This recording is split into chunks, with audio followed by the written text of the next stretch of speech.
Nice. Looks like this is working good. Um, Honestly, fuck it that I am embracing the influencer lifestyle now. It's 1:08 at night. I just had the longest day, but also so rejuvenated. And I can't quite put my finger on why. Something about what I'd like to talk about in this video, which is the uh,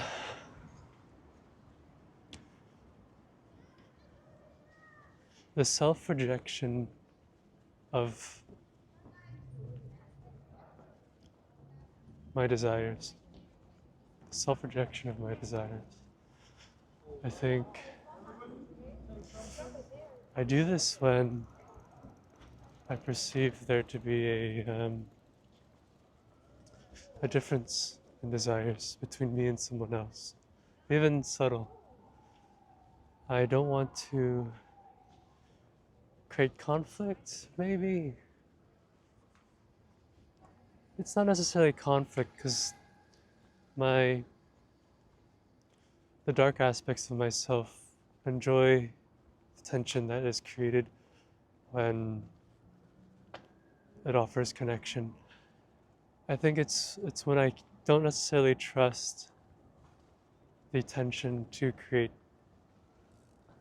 connection,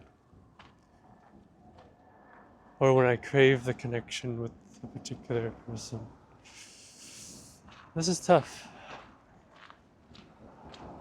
and I'm realizing it's also kind of hard to ground in examples. It feels a little bit more abstract than I would like to speak in the moment. Yes, today was a long day. I co-hosted a picnic in Fort Greene from 2 to 6, and then went to a uh, relational practice event from 6 to 9:30, and then had a great chat and a walk over to another gathering. And the theme of today seemed to be uh, how much loving kindness I could just share with the world.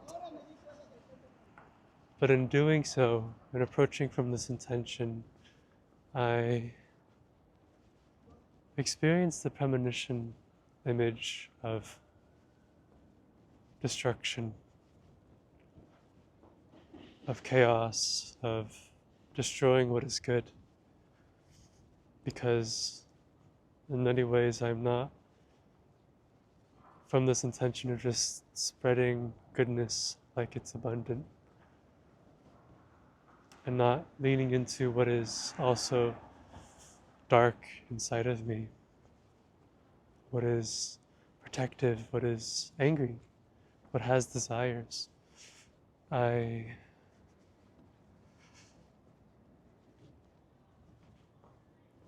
fulfill a prophecy of destruction.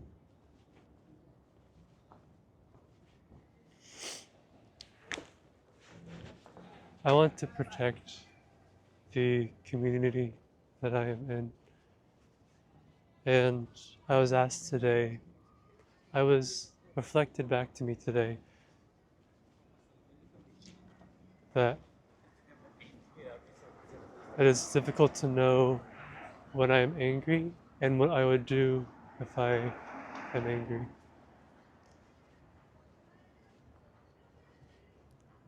What I want to be angry about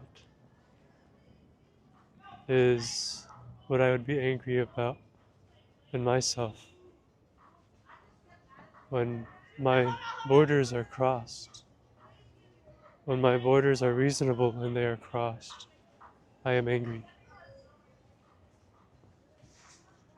When the freedom that I have cultivated is infringed upon, I am angry.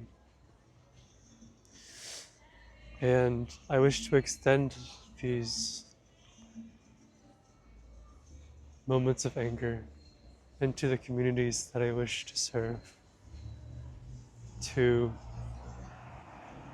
point to a community and say, this is what I am now serving, and I am going to get angry when people or politics or conditions occur that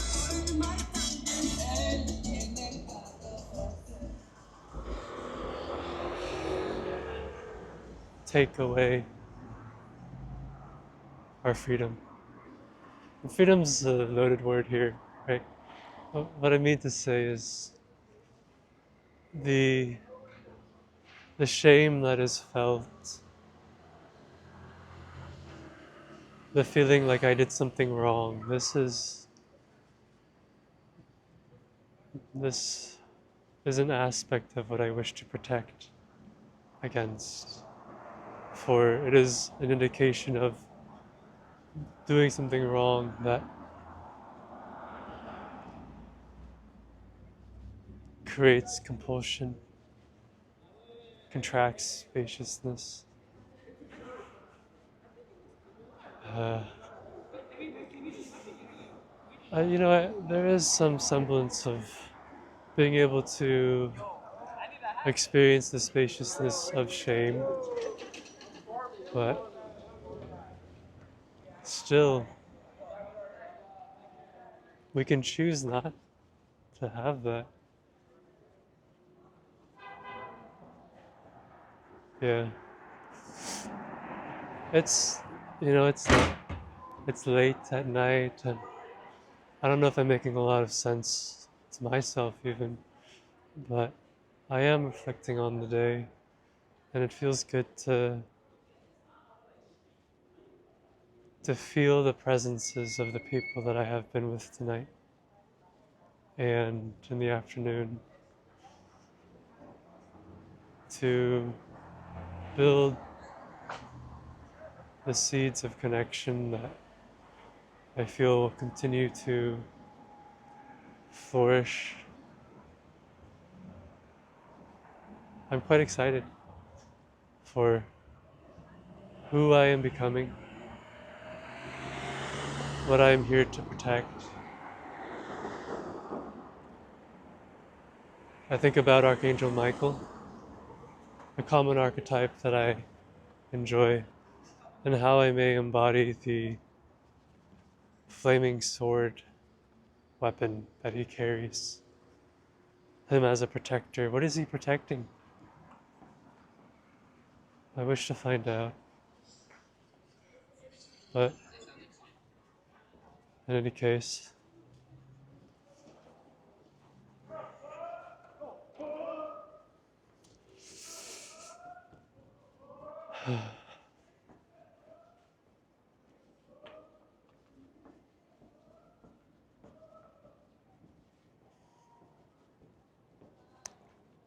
yeah,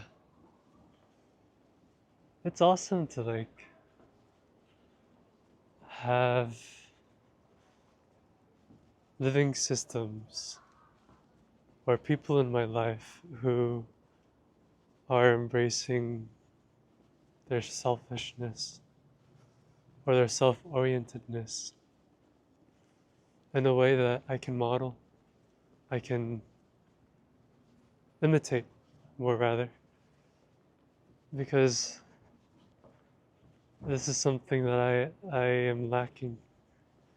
The encouragement to do it in myself, I am lacking this. It is so easy for me to become amorphous and honestly great if I wanted to try to become a guru, have a following, and just day in day out be worshiping spacious awake awareness. But I'm not called to that. I'm called to be in the world, to have a stake in humanly matters, which means that I am here to connect. And one aspect that I greatly wish to connect is my anger, my desires. Desires are interesting because I'm realizing it's not so much what I want as what I don't want. Just like how we spend most of our money on very clear material things, and the things that are hard to define, we don't spend money on. What I want is hard to define, and so hard to essentially put power into. But it's easy to define the border, to say, hey, I'm noticing that spaciousness is collapsing in a way that is not transformative, and I don't want this. I want spaciousness that is conducive to connection.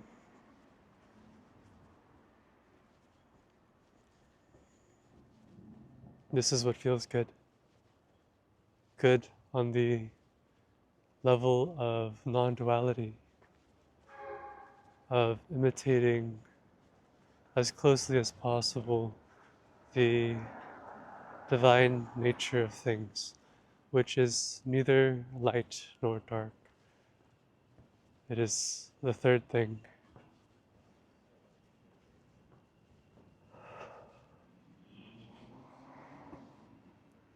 I've made many friends these past few months, and I'm realizing that there is clarity of who I want in my life by what I am here to protect. That which I experience as my darkness, which is not good nor bad, is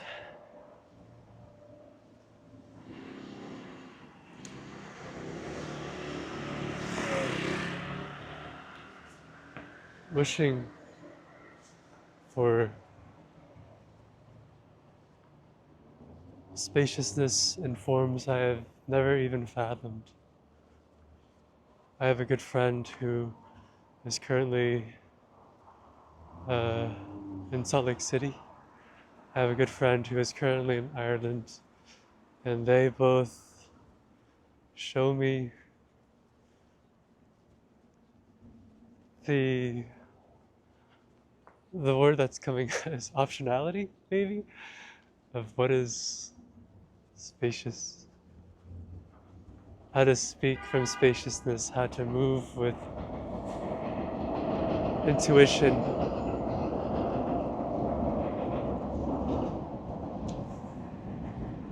And this is good. I'm reminded of the Bodhisattva vow. Ways of awakening are limitless. May I know them all. And upon saying this, I am reminded of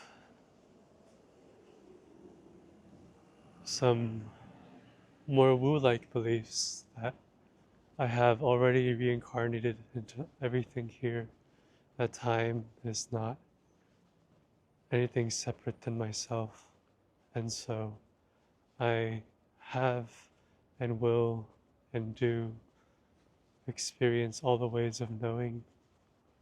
And this I is not that I which is known as Michael. I had a spiritual reading done by my housemate who is into Western occultism to recognize that the difficulty I'm experiencing is a form of saviorism that is more subtle than I have known before. This kind of saviorism is like a subtle form of the helper persona where I limit or restrict having my own desires such that